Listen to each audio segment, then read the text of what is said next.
Channel, welcome to new blog. তো তুমি এটা খুলে ফেললে কেন মা? তো আজকে হচ্ছে মঙ্গলবার আর সুকৃত গেছে শিলিগুড়ি। শিলিগুড়ি গেছে বলতে ও অফিসের কাজেই গেছে শিলিগুড়ি। তো তো মাঝে মাঝে গেলে না আমি বারাসাত চলে যাই। তো আজকেও আমি বারাসাত যাব ঝিনুককে নিয়ে। তো আমার শ্বশুরমশাই আমাকে দিয়ে আসবে আমাদেরই গাড়ি করে। তো ড্রাইভার বলা আছে, তো তার জন্য রেডি হচ্ছি এখন। তো আমার সব কাজ হয়ে গেছে আর এখন ঝিনুককে রেডি করাচ্ছি।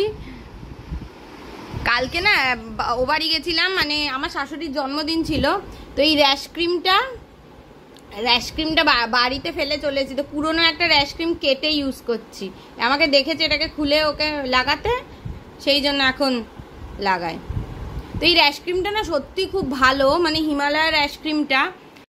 কেন বলছি, কারণ ঝিনুককে যখন আমি হসপিটাল থেকে এনেছিলাম, নার্সগুলো কি ডাইপার পরিয়েছিল জানি না, মানে যখন ও জন্মালো তারপরে ডাইপারটা একদমই ভালো ছিল না। মানে দাম কিন্তু ভালো, মানে প্যাম্পার্সের মতনই দাম, কিন্তু ডাইপারটা এত ভেতরটা রাফ যে ঝিনুকের মানে জন্মের পরেই যে ডাইপার পরিয়েছে ওর পুরো র্যাশ বেরিয়ে গেছিলো। তো কি করব বুঝতে পারছিলাম না। তারপরে সুবর্ণাকে জিজ্ঞেস করেছিলাম। তো সুবর্ণা বলেছিল দিদি তুমি হিমালয় ডাইপার র্যাশ ক্রিমটা ইউজ করে দেখতে পারো, খুব ভালো। আর ডাইপার যখনই পরাবে র্যাশ ক্রিমটা লাগিয়ে পরাবে, দেখবে কোনোদিন র্যাশ বেরোবে না। আর সত্যি কথা বলতে টাচুর, আমি তো ঝিনুকে সবসময় ডাইপার পরাই না, কারণ ডাইপার সবসময় পরানোটা ঠিকও না। তো যখনই আমি ডাইপার পরাই ওকে এই র্যাশ ক্রিমটা ইউজ করে পরাই, তো তারপর থেকে ওর কোনো দিনও মানে র্যাশ বেরোয়নি। মানে ভালো করে লাগানো না হলে, যে জায়গাটা লাগানো হয়নি সেই জায়গাটা হয়তো র্যাশ বেরিয়েছে, নাহলে ওর কিন্তু র্যাশ খুব একটা বেরোয়নি। আজকে ওর 1.5 বছর বয়স হতে চললো। আজকে 10 তারিখ না, কালকে 11 তারিখ। কালকে ওর 1.5 বছর হয়ে যাবে। দেখতে দেখতে কিরকম সময় কেটে যায়। তো যাই হোক, এবার ওকে রেডি করছি, রেডি করে তারপরে বেরোবো। বাবা বললো ওইদিকে হ্যাপিদা চলে এসেছে। মানে আমার বাবারে কি করছিস মা? ওরকম করে না। ওই যে ও দেখবে কি হচ্ছে, কি রাজকার্য হচ্ছে। চলো বল। এই দেখো আমার জুচুনি, আমার দুটু বুড়িটা, আমার গুট্টু বুড়িটা। ও সবসময় আমাকে একটু আদর করে, কিছু করার নেই।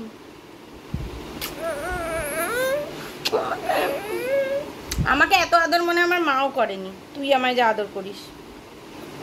কপালে গলে চুনু চুনু চুনটু কর।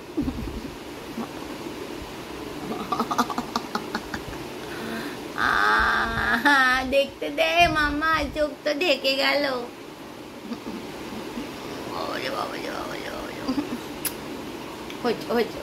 ঠিক আছে আমার সবাইকে বলে দাও গুড মর্নিং বলে দাও, গুড মর্নিং বলে দাও, গুড মর্নিং বলে দাও, হাসি দিয়ে গুড মর্নিং। আচ্ছা ঠিক আছে। আমি রেডি হয়ে গেছি আর ঝিনুক তো রেডি করেই দিয়েছি। বললাম সকাল থেকে উঠে না অনেকগুলো কাজ করলাম। ঝিনুকের ফিডিং বটলগুলো ভালো করে মেজে ধুয়ে ফুটিয়ে নিলাম। আর সুকৃত করে দেয় অন্য সময়, কিন্তু সুকৃত নেই যেহেতু আমিই করলাম। আর কালকে ড্রেসটাই পরে নিয়েছি, কারণ বাড়ি গিয়ে কেচে দেবো। আর আমি ড্রেস নতুন বের করছি না, একটা অন্য ড্রেস নিয়ে নিয়েছি, যদি কোথাও বেরোই সেটা পরতে পারবো। আর ঝিনুকের ঘুমও পেয়ে গেছে। ঝিনুকে বাড়ি গিয়ে চান করিয়ে একটু ঘুম পাড়িয়ে দেবো। বাবা চলে এসছে। বাবা এসে আমাদের, ওরকমভাবে হাঁটিস না মা, পড়ে যাবি। বাবা এসে আমাদের ব্যাগগুলো, বড় ব্যাগ রাখতে গেছে। আর একটা আমি ওর ঝিনুকের মশারি সবসময় ক্যারি করি, কারণ বারাসাতে মারাত্মক মশা। আর এখানে কম মশা, এখানেও আমি ঝিনুকে মশা কামড়ে দেয়।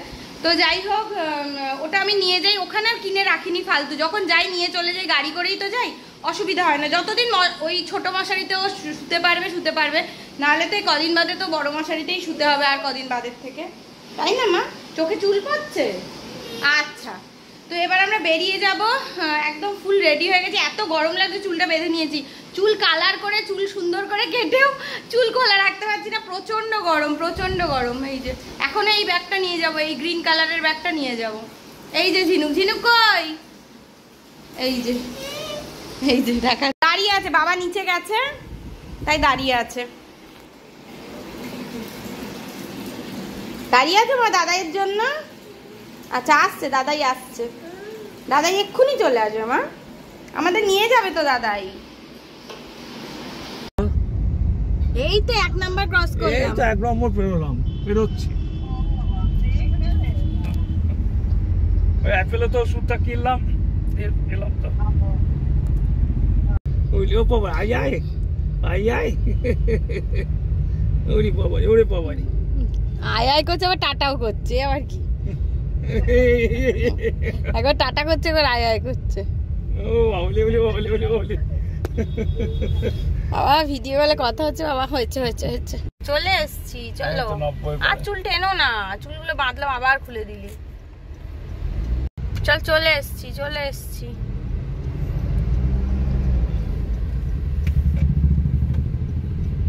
এই ওখানে ইঞ্জিনিয়ারিং শুরু হয়ে গেছে ব্যাস শুরু হয়ে গেছে ইঞ্জিনিয়ারিং ওখানে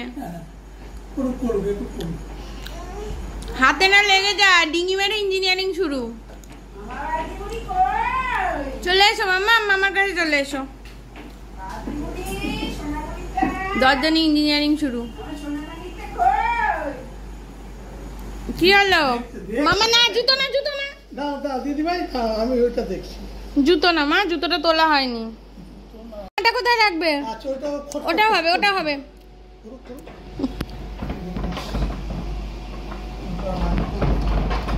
ওটা কোথায় রাখবে আচ্ছা ওটা হবে ওটা হবে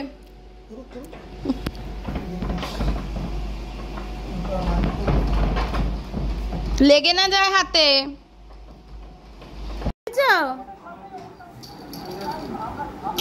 ওই বাবা ওই বাবা ওই বাবা ওই বাবা বাইরে খেলে ডাইনিং এ যা মামা ডাইনিং এ যাও হ্যাঁ ডাইনিং এ যাও হ্যাঁ এখানে খেললেই এদিক ওদিক হয়ে যাবে ঝিনুককে লাঞ্চ করানো হয়ে যাওয়ার পরে আমি নিজে লাঞ্চ করে নিয়েছিলাম আর লাঞ্চ করিয়ে নিয়ে ঝিনুককে ঘুম পাড়িয়ে দিয়েছি তো ঝিনুককে ঘুম পাড়িয়ে দেওয়ার পরে একটুখানি আতা নিয়ে বসেছি বাবা আতা এনে রেখেছিল তো বসে বসে আতা খাচ্ছিলাম এরপর যদি ঝিনুক সুযোগ দেয় আমিও একটুখানি একটা ন্যাপ নিয়ে নেব দেখা যাক ঝিনুক সুযোগ দেয় কিনা যে বুড়িটা গুনু থেকে উঠে পড়েছে এবার দিদুনকে আদর করছো দিদুনকে আদর হচ্ছে বাবারটা আমার হ্যাঁ তোমার সুজি হচ্ছে মা সুজি খাবে একটু বাদে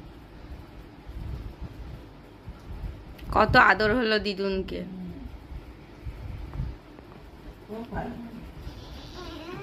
কি মা হ্যাঁ ঠিক আছে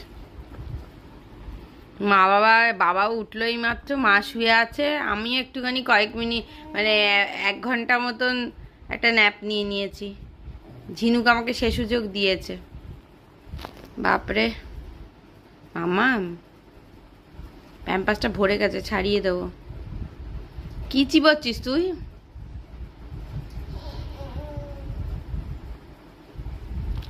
ওলে বাবা কত আদর বাবা রে বাবা দেখো দেখো দিদুনকে কত আদর দেখো বাবা রে দিদুনকে কত আদর বাবা ও বাবা ওই বাবা বাবাটা দিদুনকে কত আদর করছে মামাটা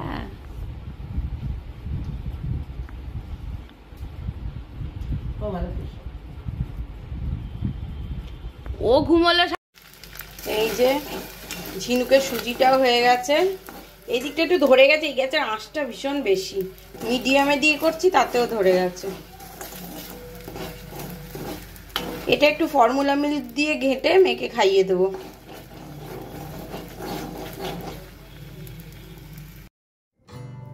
এরপর একটুখানি সন্ধ্যের দিকে বলবো না একটু রাতের দিকেই 8টার পর আমার মাসির মেয়ে আর ওর মেয়েকে নিয়ে এসেছিল আসলে আমি যখনই বারাসাতে যাই ওকে আগে থেকে একটু জানাই তখন ওরা যদি সময় থাকে তো এসে ঘুরে যায় না হলে তো দেখা সাক্ষাৎ হওয়া সম্ভবই হয় না কারণ আমার পক্ষেও সেই ওদের বাড়ি যাওয়া সম্ভব হয় না আর ওদের পক্ষেও এই দিকে আসাটা সম্ভব হয় না কারণ কাজ ছাড়া এত দূরে যাতায়াত মানে করাটা খুব ডিফিকাল্টি হয়ে যায় তো এখানে ও দিদিকে পেয়ে তো হিয়া দিদিকে পেয়ে খুবই ওর আনন্দ দুজনে মিলে খেলা করছিল তো হিয়াও তো ছোট ও মাঝে মাঝে ওর খেলাটা নিয়ে খেলছে আবার যখন ওর মনে হচ্ছে যে না বুনু কাঁদতে পারে আবার বুনুকে খেলা দিয়ে দিচ্ছে মানে বাচ্চাদের পিটোপিটি হলে যেরকম হয় খুব মানে ওরা বেশ সুন্দর করেই খেলছিল আর যখনই হিয়া দিদি আসে ওর কিন্তু খুবই আনন্দ হয় কারণ বাচ্চারা না বাচ্চাদেরকেই তো পছন্দ করে আমাদের সঙ্গে যত না এনজয় করে ওরা বাচ্চাদের সঙ্গেই বেশি এনজয় করে ওর জন্য মানে হিয়া এলে ওর খুবই আনন্দ হয় সন্ধ্যেটা খুব ভালো কাটে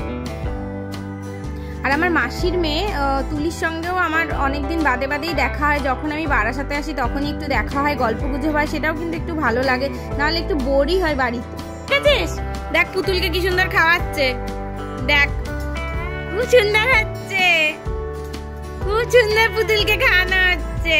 খাওয়া, বাবারে বাবারে বাবারে বাবারে আরে এইটাকে দেখো, উঠিয়েছে, নাম নেমে গেল তো। নানো এরপর তুলিও চলে গেছিল বাড়িতে গিয়ে হিয়াকে ডিনার করাবে, তো আমিও ঝিনুকে ডিনার করিয়ে ঘুম পাড়িয়ে দিয়েছিলাম। তো আজকের ব্লগটা এখানেই শেষ করছি। যদি ব্লগটাতে কিছু ভালো লেগে থাকে তাহলে অবশ্যই লাইক করবেন, কমেন্ট করবেন, শেয়ার করবেন আর চ্যানেলটাকে অবশ্যই সাবস্ক্রাইব করবেন।